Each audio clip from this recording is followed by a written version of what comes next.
마지막 성도의 견인에 대해서 이야기하겠습니다. 칼빈주의 5대 강령의 이제 맨 마지막은 Perseverance of the Saints 이렇게 돼서 성도의 견인 이렇게 되어 있습니다. 견인은 끝까지 인내하고 이렇게 참아내고 지속을 한다 이런 이야기입니다. 자, 극단적인 칼빈주의자들은 만일 여러분이 선택받은 사람이라면, 이분들은 구원받았다 이런 얘기를 안 해요. 선택받은 사람이라면 여러분 끝까지 지속해 나갈 거다. 그래서 결국 구원을 받을 것이다. 이제 그렇게 믿습니다. 왜냐하면 하나님이 구원하기로 예정해서 선택해서 다시 태어나게 만들었어요. 강권적으로 믿게 만들었어요. 그럼 결국 그는 구원받죠. 어떻게 구원을 못 받을 수가 있어요? 맞는 얘기죠, 여러분. 죽어서 시체처럼 돼 있는데 아무것도 못하는데 하나님이 살아나라 그래서 살려놓았어요. 그 자연적으로 믿었어요. 하나님이 이렇게 살려놓고 믿게 만들었으면 끝까지 하나님이 이미 예정이 된 사람이니까 이 사람은 끝까지 구원받을 수밖에 없잖아요. 그렇죠? 이렇게 이야기하는 게 이제 성도의 견인이에요. 이거를 그냥 우리 침례교인들이 이야기하는 것처럼 우리가 성경적으로 성경에 나와 있는 말씀을 읽고 그래서 한번 구원받으면 그 사람의 구원은 영원히 유지가 됩니다. 이렇게 믿으면은, 그러면 이 교리를 그렇게 생각하고 믿으면 이 교리는 문제가 없는 교리예요. 진짜 성경적으로 정말 구원받으면은 그럼 영원토록 구원을 우리 손에 뺏어갈 사람이 없습니다. 이거 하면 문제가 없는 거예요. 이걸 우리가 뭐라고 얘기해요? 구원의 영원한 안전 보장이다. 이터널 시큐리티다. 그렇게 이야기하는 거. 이렇게 되면 문제가 없는데, 이제 칼빈주의자들에게 이제 문제가 생기기 시작하는 이 구절을 가지고 왜 문제가 생기냐? 선택받은 자여야 된단 말이죠. 자, 여러분이 선택받은 자들이라는 것을 알 수 있는 길이 하나가 있는데 그 길은 뭐냐? 여러분이 끝까지 그분의 법, 이 사람들이 얘기하는 그분의 법은 대개의 경우 구약 성경의 율법이에요. 그 율법에 신실한 거에 달려 있다는 거예요. 내가 선택받았는지를 어떻게 알아요? 율법을 정말 끝까지 잘 지키느냐, 하나님의 법을, 이거에 의해서 내가 선택받았는지 선택받지 않았는지를 알게 된다는 거예요. 그러니까 여러분이 끝까지 그분의 법에 신실하지 못하여 죄를 지으면 이것은 곧 여러분이 선택받은 자가 아님을 보여주는 증거가 됩니다. 그건 무서운 거죠, 여러분. 잘 나가다가 그러다가 법을 어기면은 선택받은 자가 아니라는 거예요. 선택받은 자가 아니다. 그러므로 이들은 이렇게 이제 주장을 하는 거예요. 선택받은 자들은 구원에 관한 한 모두가 다 안전하지만 자기가 선택받은 자라는 사실에 대한 확실히 가질 수 있는 사람은 아무도 없다. 선택만 받으면 구원은 확실한데 내가 선택받은가를 아는 그런 그 확신을 갖기가 거의 힘들다는 거예요. 아무도 없다, 가질 수 있는 사람이. 왜? 당신이 선택받은 자임을 알 수 있는 유일한 방법은 당신이 끝까지 참으면서 하나님의 법, 즉 그 율법에 순종하는 거에 달려있기 때문이라는 거예요. 그러니까 결국은 거의 죄를 짓지 않아야 된다는 거죠. 죄를 짓지 않아야 된다. 자, 그래서 이제 여기에 이분이 이제 이런 이야기를 해요. 가이슬러가, 저는 두 명의 유명한 칼빈주의자들이 이야기하는 것을 들었습니다. 한 사람은 비행기를 타도 된다고 믿었고 다른 사람은 비행기를 타면 안 된다고 믿었어요. 이 두 분 중에 한 분은. 자, 그런데 이 두 사람 모두 주일에는 타지 않겠다. 그렇게 이제 이야기를 하는 거예요.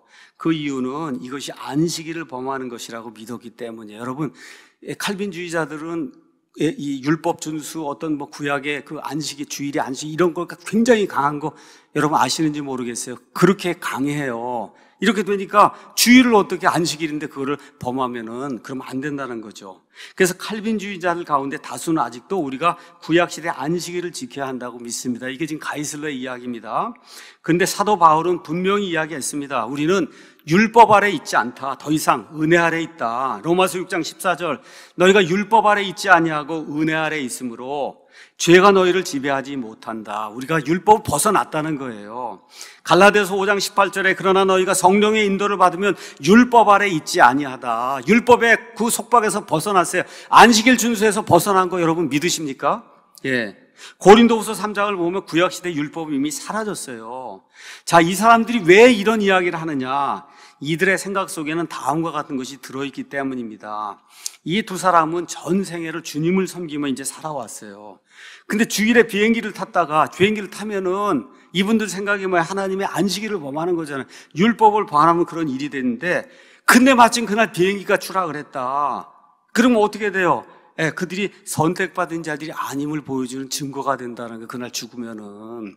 예, 가이슬러가 그렇게 이야기하는 거예요. 이 정도로 좀 무서움 속에서 사는 거예요, 평생을. 왜? 구원의 확신이 없기 때문에, 구원의 확신이 없기 때문에. 자, 그러면 구원받은 자의 삶을 우리가 이제 생각해 보겠습니다. 자, 하나님의 법을 범하는 일이 구원받은 저와 여러분의 생애에 매일같이 일어나야 안 일어나요? 솔직하게. 일어나죠. 일어나잖아요. 왜? 구원받은 사람도 완전한 자들이 아니기 때문에. 그러므로 극단적인 칼빈주의자들은 구원의 확신을 갖기가 어려운 거예요.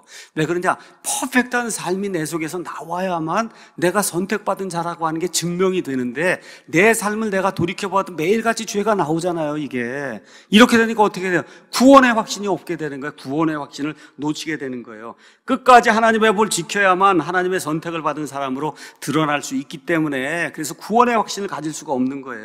즉 극단적 칼빈주의자들은 극단적 알미니안주의자들이 될 가능성이 매우 크다.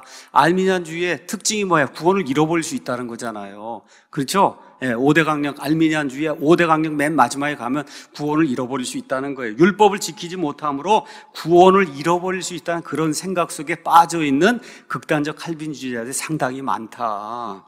근데 성경은 뭐라고 얘기하냐? 그렇지 않다고 이야기합니다. 예를 들어 빌립보서 1장 6절, 너희 안에서 선한 일을 시작하신 분께서, 구원 사역을 시작하신 분께서 예수 그리스도의 날까지 그 일을 이루시리라는 것, 바로 이것을 나는 확신한다. 믿습니까, 여러분? 10장 29절 요한복음, 그들을 내게 주신 내 아버지는 모든 것보다 크심에 아무도 내 아버지 손에서 그들을 빼앗을 수 없느니라. 저와 여러분의 구원, 성령님이 봉인을 해놓으시잖아요. 성령님보다 강한 존재가 이 우주 공간에 없잖아요. 그러니까 어떻게 돼요? 영원 무궁토로 구원이 봉인이 되어 있는 거예요. 확실한 거예요. 그래서 로마서 8장 39절에 높음이나 깊음이나 다른 어떤 창조물이라도 우리를 예수 그리스도 주 안에 있는 하나님의 사랑에서 떼어놓을 수 있어요, 없어요? 떼어놓을 수 없느니라. 성경은 분명히 지금 이 시간 우리가 구원의 확신을 가질 수 있다. 구원의 확신을 나중에 갖는 게 아니에요. 구원받으면 지금 이 시간 가질 수 있다는 거예요. 믿습니까, 여러분? 예. 로마서 8장 15절에 이는 너희가 다시 두려움에 이르는 속박의 영을 받지 아니하고 양자 삼으시는 영을 받았기 때문이라. 그분을 의지하여 우리가 아버지하고 부르짖는단 말이에요. 16절에 왜 그래요? 성령께서 친히 우리의 영과 더불어 우리가 하나님의 자녀인 것을 증언해 주시기 때문에. 그래서 구원의 확신을 구원받으면 그 즉시 가질 수 있는 겁니다, 여러분. 예, 있는 거예요. 그러나 극단적인 칼빈주의자들에겐 구원의 확신이 없습니다. 그 이유는 자기들이 선택받은 자들 중 하나인지를 정확히 알 수 있는 길이 없다. 그러니까 이분들은 늘 고민이 뭐예요? 믿고 구원받아야 되겠다가 아니라 내가 선택받은 자들 가운데, 이 사람들 택자라고 이야기하는, 내가 택자인가 비택자인가가 그들의 초미의 관심사야. 내가 택자인가 비택자인가. 택자인가를 알 수 있는 유일한 길은 뭐예요? 하나님의 법, 특별히 율법을 처음부터 끝까지 지켜나가는 거예요. 근데 그 일이 불가능하다는 걸 본인들이 느끼잖아요. 그러니까 어떻게 돼요? 난 구원받지 못했구나. 이런 생각을 할 수밖에 없는 그런 구조로 이게 들어간다는 거예요. 자, 여기에서 뭐가 나오냐? 존 메가더 목사의 로드십 살베이션이 나오는 거예요. 로드십 살베이션. 그래서 예수님을 구원자뿐만 아니라 주인으로 이제 모셔야 돼서 말 그대로 예수님의 모든 법에 다 순종을 해야만 그래 어떻게 구원받은 자라고 하는 그런 확신을 가질 수 있다는 로드십 살베이션이 여기서 나오는 거예요. 이 로드십 살베이션도 중요하기 때문에 제가 나중에 한 시간 이제 설명을 할 겁니다. 자, 여기 중요한 얘기가 또 나와요. 청교도들 가운데 청교도는 퓨리탄이에요. 퓨리탄은 퓨어에서 나왔어요. 얼마나 깨끗하게 살려고 했는지 이 사람들의 이름이 퓨리탄이 된 거예요. 근데 깨끗하게 살려고 하는 이유가 뭐냐? 내가 택자인가를 증명하기 위해서, 여러분, 택자인가를, 선택받은 자인가를. 그래서 청교도들 가운데 위대한 분들이 많은데 잘 들으셔야 돼요. 이분들 중 여러 사람들이 죽음 앞에서 떨었다는 그런 기록이 많이 남아있다. 왜 그래요? 그 이유는 그들에게 구원의 확신이 없는 거예요. 그렇게 깨끗하게 살아도 살고 살아서 그냥 퓨어하게 살아도 어떻게 죄가 나오잖아요. 그럼 어떻게 고민이 되는 거죠? 어떻게 난 구원받지 못했나? 선택받지 못했나? 이런 생각을 하다 보니까 죽음 앞에 가서도 그렇죠. 벌벌 떠는 이와 같은 그 퓨리탄들이 많이 있었다. 그들은 자기들이 끝까지 하나님의 법에 신실했는가를 그걸 확신하지 못하는 건 내가 예, 이렇게 신실하지 못했는데 과연 선택받은 사람인가? 이 고민을 하다가 결국 죽음 앞에서 떨면서 죽는 이런 일이 있었다. 이제 제가 복된 소식을 드리겠습니다. 디모데후서 2장 13절을 보겠습니다. 우리가 믿지 아니하여도 그분은 항상 신실하시니 그분은 자신을 부인하실 수 없다. 성경이 그렇게 이야기하는 거 이렇게 돼 있어요. 저희가 혹시 믿지 못하고 신실하지 못해 이건 놓잖아요. 그래도 이게 잡고 있다 그 얘기입니다, 여러분. 잡고 있다는 거예요. 이게 구원의 영원한 안전보장이에요. 그렇다고 해서 제가 죄를 조장하는 거 아닙니다. 여러분 이해하셔야 돼요. 제가 죄를 조장하는 게 저처럼 성화에 대해서 많이 이야기하는 사람이 없어요. 그럼에도 불구하고 성경의 원리는 뭐냐? 내 힘으로 구원의 확신이 영원한 구원이 유지가 되는 게 아니라는 거예요. 구원도 내 힘으로 받은 거 아니죠? 맞습니까? 구원이 유지가 되는 것도 누구 힘으로 되는 거예요? 예수님의 힘으로 되는 거지 내가 율법을 지키는 걸로 되는 게 아니라고 하는 사실을 저와 여러분이 기억을 해야 됩니다. 결론의 말씀 드리겠습니다. 오늘 저는 왜 내가 칼빈주의 5대 강령, 즉 전적인 타락, 무조건적인 선택, 제한 속죄, 저항할 수 없는 은혜, 성도의 견인을 믿지 않는지 말씀을 드렸습니다. 이제 마지막으로 저는 왜 내가 성경을 믿는지, 즉 하나님은 사랑이시고 모든 사람을 사랑하시며 모든 사람들이 그들을 위해 죽은 자신의 아들 예수 그리스도를 받아들이기를 원하시는지 한 가지 더 이유를 말씀을 드리겠습니다. 이 땅에 살고 있는 칼빈주의자들 가운데, 즉 진실하게 여기 있는 5가지 칼빈주의 5대 강령을 믿고 있는 사람들 가운데 구원받지 못한 어떤 사람들을 계속해서 지켜보면서 그 사람에게 다가가서 예수님은 당신을 사랑하십니다. 그래서 당신을 위해서 십자가에서 피를 흘리고 죽으셨습니다 라고 말할 수 있는 사람은 단 한 명도 없습니다. 칼빈주의 5대 강령을 믿으면은 왜 그럴까요? 그 사람 자신도 자기가 선택받은 사람인지 아닌지 알지 못하기 때문에 그런 말을 할 수 없습니다.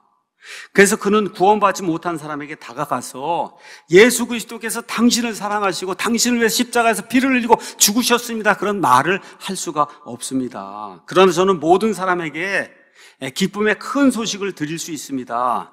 저는 세상에 어떤 사람이든지 만나서 그 사람의 눈을 똑바로 이렇게 쳐다보면서 복음을 선포하고 그 다음에 맨 마지막에 가서 이 예수님께서 당신을 정말로 사랑하십니다. 당신을 위해서 십자가에서 피를 흘리고 죽으셨습니다. 당신이 구원받기를 원하는 그분을 마음속으로 영접하고 그분을 받아들이면 됩니다라고 확신 있게 저는 말씀을 드릴 수가 있습니다.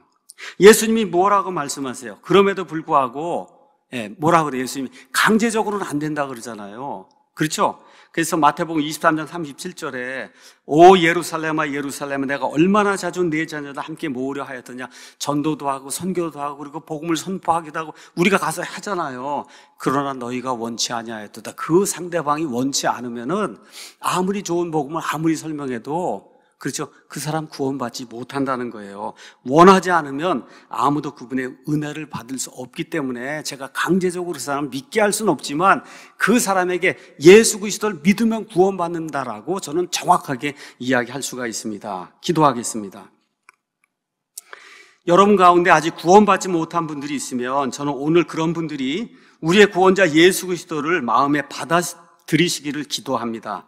아버지 하나님, 하나님의 말씀의 진리에 감사합니다. 하나님의 무조건적인 사랑에 감사합니다. 우리를 사랑하사 십자가에서 피를 흘리고 죽으신 예수님의 사랑에 감사드립니다. 오늘 저는 나야가라 폭포의 물과 같이 엄청난 규모로 하늘에서 떨어진 하나님의 사랑을 거부하며 마음의 컵을 거꾸로 들고 서 있는 그런 분들을 위해서 기도드립니다. 이런 분들이 마음의 컵을 똑바로 들어서 그 사랑의 물을 가득 담되 흘러넘치도록 가득 담고 이 자리를 떠나기를 간절히 원합니다.